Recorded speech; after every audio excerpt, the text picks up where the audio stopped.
The manager to Jon Jones, long time confidant for the guy. Malki Kawa is here. Hi, Malki. What's up, buddy? How you doing? Long time no talk. Well, I know. Well, you guys have been in the bunker, but I guess I can understand it. Thank you for making some time for us. Let's get right to it, man. What was the last year like for you guys?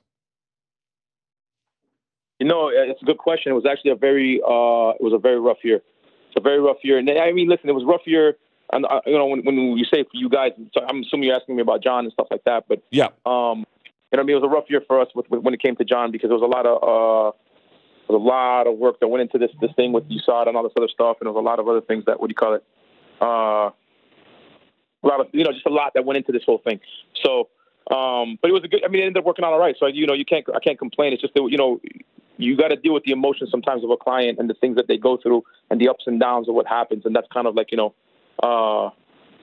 that's kind of like where we're at with this whole thing. Like what happened this whole year is just a lot of things behind the scenes that people didn't see. And so it was rough. It was rough for Jon, and, you know, it was rough for us because obviously, you know what I mean, we dealt with it. So, and I'm not talking just the investigation or anything like that. I'm just talking about just mental state and, you know what I mean, emotional state, and just, you know, wondering what was going on about, you know, the thought of like when we were going to fight again and all this other stuff. So it was a rough year. It was a really rough year. All right, but I can say that things are a lot better now, and everything's in a way better place.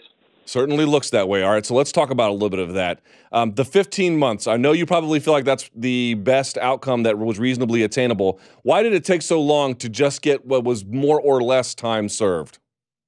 Because I think USADA had to really dig into a lot of the things that were surrounding this case. You know what I mean? You have to look, you know, listen, common sense would have told you from the get-go. Like, remember, was it you that asked me originally if you thought, what was my thought, if I had to give it a % chance of him coming back this year? Yes, it was. Okay. So I said 95% chance at that point in time. And at that point in time, you know, we had just dug into what was going on with USADA. And, you know, we obviously had all these lawyers working on it, and they did a phenomenal job of putting this thing together and really going through all the facts and testing everything and just kind of going through everything that happened. And so when I really looked at it, and I sat down and we looked at it, and, you know, the UFC looked at it and USADA looked at it, immediately the conclusion came, like, okay, you can tell that there was no cheating or intentional cheating here. There wasn't any, because the amount that was in his blood was so small. They compared it to taking a pinch of salt and throwing it into an Olympic-sized swimming pool, and then calling basically the pool salty. That's what kind of everybody's doing, right? Like, hey, the pool's, it's salt water because, you know, it's in there, right? But it was so little that they knew you can tell from all his other previous tests and everything that there wasn't any foul play there, and there's no advantage to doing this. So psychologically, right, when you sit down and look at this, why would a person do this? Why would they try to put a little bit of stuff in them, right, the week of the fight or 2 weeks before the fight, or even, you know, the day after they got tested the last time before the fight's coming up, when you know that the one test you know is coming is the fight night test? So you start, you know, adding all these things up. You start looking at different things. You start, you know, looking at the processes we went through to try to prevent all of this stuff. And I think USADA started looking at this a little bit different, and then they started really, you know, going into things a little bit deeper. And then, you know, that's the reason why, Jon, you know, we went and did a polygraph, even though a lot of that stuff doesn't matter, doesn't really hold weight. But, you know, we just went above and beyond on a lot of different things to get this stuff, to show USADA, hey, listen, what else can we possibly do to prove to you guys that, you know, this was not cheating. This was not something that he took intentionally. Jon doesn't cheat, and I knew this. And that's why when I sat down with you that day and you said to me, hey, you know, what is the chance? And I said 95%. And the only reason why I didn't say 100 was because it's USADA. You don't have control. There's no real system to understand whether they would give him 4 years, 3 years, 2 years, or 1 year. Everything is based on, you know, all these different factors. So in my mind, and I said it, I think I said it, if USADA is a respectable organization, you'll see Jon Jones back by the end of 2018, which ended up happening because I really do believe that USADA is a respectable organization and took their time and put the due diligence necessary, you know what I mean, to make sure that they came up with something that made sense for what happened in Jon's case. Your primary motivation for going to arbitration after getting 2.5 years knocked off the potential punishment was what? Was to have an award that wrote out exactly, you know what I mean, what it's a good question, because I was posed with it at one point. You know, do you just take the 18 months and call it a day and that's it?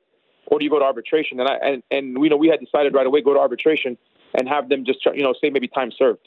You follow me? And I know they just asked me on the Ariel show right now, you know, hey, you know, why this as opposed to that? Are you happy with it? And I said, listen, it's not that I'm not happy with it. If you were accused of murder that you didn't do, and they gave you a life sentence, and you're in prison, and then you get out 15 months later, yeah, you're happy with being out. But you should have never been in there in the first place. I've been saying this since day one, since the first time that USADA had, noticed Yoel Romero, that if you're not cheating, I don't believe that there should be a punishment of any sort at all, right? When you can prove that you are not being trying to cheat. But they look at any little thing as potential negligence, or that you didn't take certain steps that you should take, and things of that nature. And I just said it, right before I got on the phone with you. I really believe that, one of the biggest mistakes I've made as an agent was not taking Yoel Romero's case to arbitration, because I probably would have changed the way USADA does business in the UFC from the get-go. And I didn't, because of the way the system is set up. They could have gone to 4 years if the arbitrator would have found him to be negligent, let's say. So they would have went above and beyond the first. They could have gone anywhere they wanted with that first punishment. So for me, you know what I mean? I said, hey, do we just take this and call it a day, or do we go to arbitration and continue to push it in front of somebody independent and see that they'll come out and say, hey, the same thing like in the first one. We didn't get a reduction in the first one when we went to arbitration, but the arbitrator clearly said, we don't believe he's cheating or tried to cheat. This guy's not a cheater of sport. He's just super negligent. In this case, he wasn't super negligent and he wasn't cheating. So it's like, it was important to get that out there. It was important for you guys as the media to see, you know what I mean? Hey, wait a minute. He took the steps to do this. Here's all the facts to this. Here's what the arbitrator found, both from USADA's, presenting their case and from us presenting our case. And then this is what they came up with. And he said, hey, this is still too much. Let's bring it down. And you know what I mean? I really would much rather have had a time served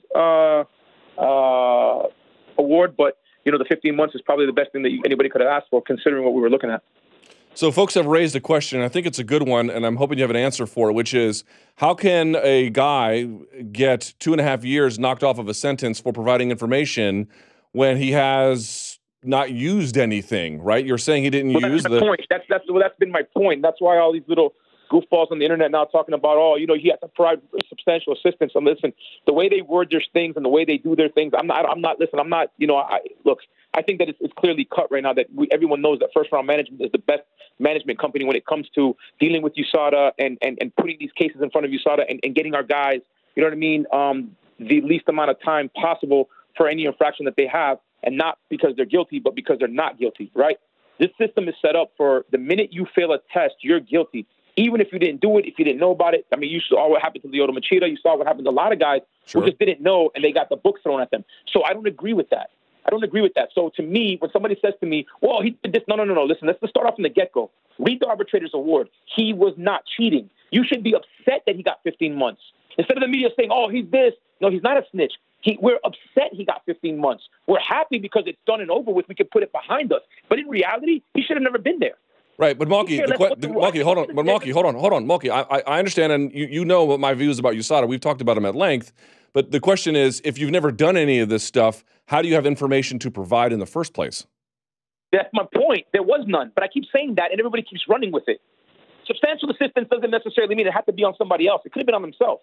I mean, people don't understand, like, this whole, like, that whole line and all that. I don't have a lot of clarity on it. I don't understand it. When they said to me, hey, listen, this is how it's got to be worded, and I said, okay, cool. I kind of just let it be because I'm thinking, okay, well, I mean, I don't really get it, but maybe everybody doesn't either, so I don't know. But then everybody's coming out with all this other extra stuff. To me, listen, it's exactly my point. I just said that on Ariel's show. It's not like Jon Jones is sitting around in a room, okay, watching guys do steroids, and then turned around and said, oh, wait a minute, I just got popped. Well, I'm going to go tell on my 4 teammates that I know for a fact are sitting in a room doing it because I watched them do it. That's not what happened.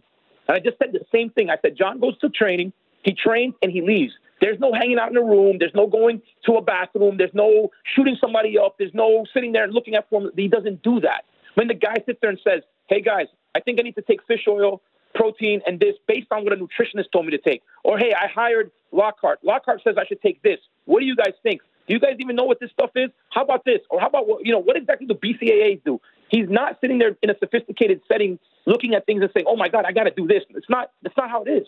So this time around, if you read the arbitrator's agreement award, he said he took every possible step to avoid this from happening. He hired a nutritionist with multiple certifications and degrees. Everything that he took was based on the recommendation of the nutritionist. Those supplements were sent to us where we researched the labels, okay, and then sent them to Jeff Nowitzki for a double set of eyes. Nowitzki came back and said, these things are low risk. You could take these things. So I'm with you. It's the same exact thing. It's like if he's innocent, right, then what exactly is he sitting here telling on? But nobody wants to put that together. He just told on everybody. He's a bad person. So it's a lie. It's a lie. Interesting. Okay. And listen, but here's the beautiful thing about it. Hold on. Listen, here's the beautiful thing about it. And I'll say this. So for everybody that doubts it or thinks that I'm sitting here just lying to cover up for Jon or whatever it is, give it a year, give it 2. If all of a sudden 7 guys go down at Jackson's gym and there's a big bust in steroids at Jackson's gym, then you know what? I'm probably sitting here lying. But I can almost assure you, if that was to happen, it didn't come from Jon Jones. All right. Duly noted. So let's talk about that. The label snitch, I'm sure you've seen it thrown around. Fair or not, people are throwing it around.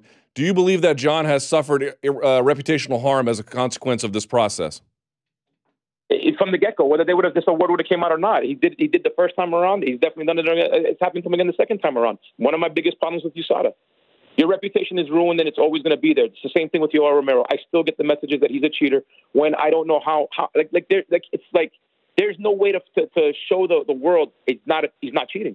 Because if you wake up that day and don't look at the internet and don't really try to research it, you won't get it. So in your mind, he's a cheater, and that's just basically how it goes. One of the biggest problems I have with USADA is that there is no due diligence into the situation before they come out with it. It's, hey, we found this guy to have failed the test. He's now, even though they don't say you're cheating, he failed the test. Here's the problem. Boom, boom, boom. Obviously, we'll let you guys know what's going on, right? So the whole world, this guy's a cheater. Machida's a cheater. Anderson Silva, you're a cheater. And then when they come on and say, hey, he's been reinstated, we found this and we found that, nobody listens to that. Nobody cares. Now you see guys are pissed off. Oh, USADA, I'm done with you. Don't show up to my house no more. We'll get out of here because you guys, what do you guys want? The man's not cheating. I said it on your show over a year ago. 95% chance this man comes back. Why? Because I know for a fact he's not cheating. I know none of you guys know that, but I know that. And it came true. So, do you guys just think USADA let him off the hook? It didn't happen that way. So, but as you know, some people do think because of his popularity and he's right back before UFC 230, are there any ways to combat these claims? Luke, if that was the case, he would have fought on UFC 200. UFC 200 tanked after he came off the card. Why would they have done that then? People have to use your head. UFC 200 was supposed to do 1-point-something million buys. He was the driving force. He was the main event over Brock Lesnar. And at the end of the day, when he came off that card, none of them could carry it. Am I right or wrong? And at the end, none of them could. Not DC, not Brock, none of them could. For whatever reason, they put Misha Tate or whatever at the top, and the thing barely did 1 million buys. Fair enough. I'm sitting here, and it's like I'm arguing with everyone. It's like, hey, if it was really, and then what? They bring him back to have him fight a regular fight with DC. He went to do this all over again. Let me explain this to you so you understand. We started thinking this was some sort of conspiracy against Jon. You guys are like, his popularity. We're looking at this like, somebody is out to screw him. So people, I had to get that out of my mind, Luke, so you understand, because you know what I mean. Again, they take the testing sample, they go test it. You know what I mean? That we got chain of custody and this and that and the other. There's nobody videotaping how this works. How the hell do I know that his stuff is really dirty or not? Or any fighter for that matter. So you got to put your trust in this stuff, and it has to go both ways. So I'm actually very grateful to USADA for taking their time and actually investigating this thing thoroughly the way they did. Some of the things that we had to do to prove this stuff to them, right, was stuff that no other athlete has ever had to do. And we did it. When is Jon coming back? Listen, I'm hoping by the end of the year. If it's not the end of this year, it'll be at the very beginning of 19.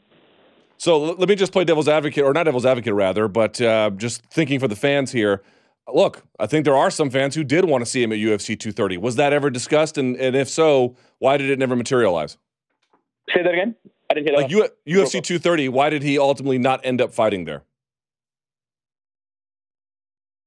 There's some things that we're working out with the UFC. So there's a lot of different factors going into that. So it has nothing to do with anyone telling us we can or we could. It's just there's things that we got to come to an agreement on. And I just don't think that UFC 230 is going to happen. All right. Will it happen at heavyweight or light heavyweight?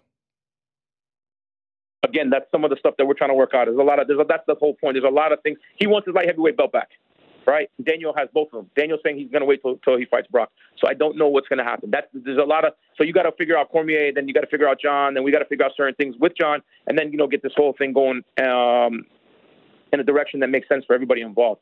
So Cormier is either going to fight him at light heavyweight, or Cormier is going to go fight heavyweight and wait for Brock. So I don't know, which route he's going to go. So I'm assuming, this is my assumption, so no one run with this. If he goes and fights DC, if he stays and waits for Brock, then I assume they're going to take the belt and put it up for grabs between Jon and Gustafsson. I think Gustafsson's the next guy in line, and I think Jon would have a claim to that opportunity to fight for the light heavyweight belt. If he doesn't, if DC decides to fight at light heavyweight before he fights Brock, then I think you see Jon versus DC. I think those are the two logical options. I just don't know for sure which route they go.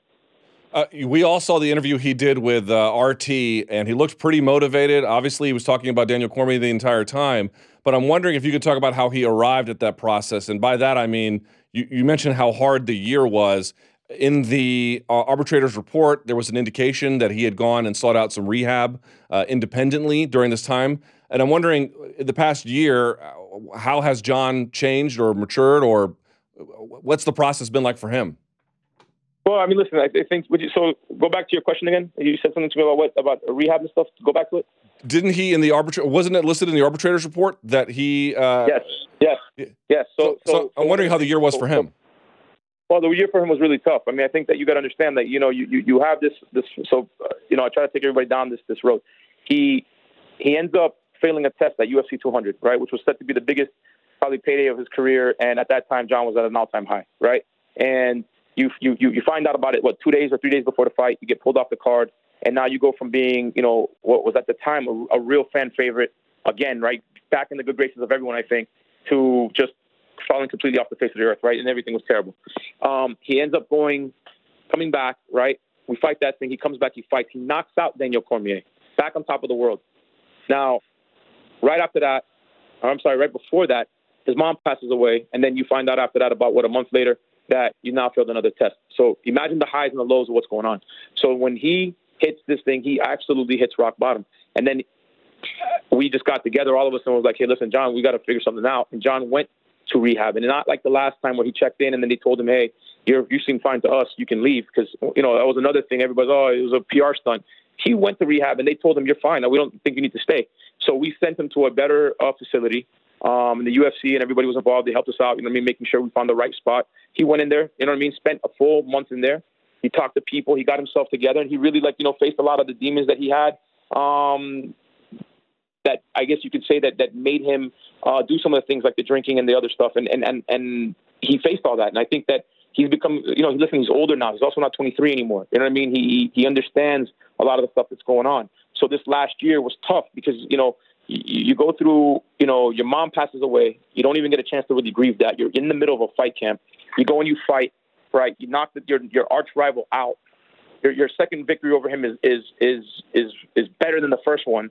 You're back on top of the world, right? You're the man again, and you're looking at what's to come, right? And you're sitting here potentially. You call out Brock Lesnar. You've got that on the horizon. You've got these other guys coming up, and all of a sudden you find out, hey, nope, sorry, that doesn't count anymore. You've now failed another test. And he's looking at me like, dude, I did everything. I don't know where this could have possibly came from. We've tested every single thing, including over-the-counter medicines, creams. You go down the list. We went through everything. And, to sit there and look at this, he then started looking around like, somebody trying to poison me. So it became very, it became very bad. Like obviously he was depressed. You know what I mean? Like you can imagine, he was very sad, very hurt about the whole thing.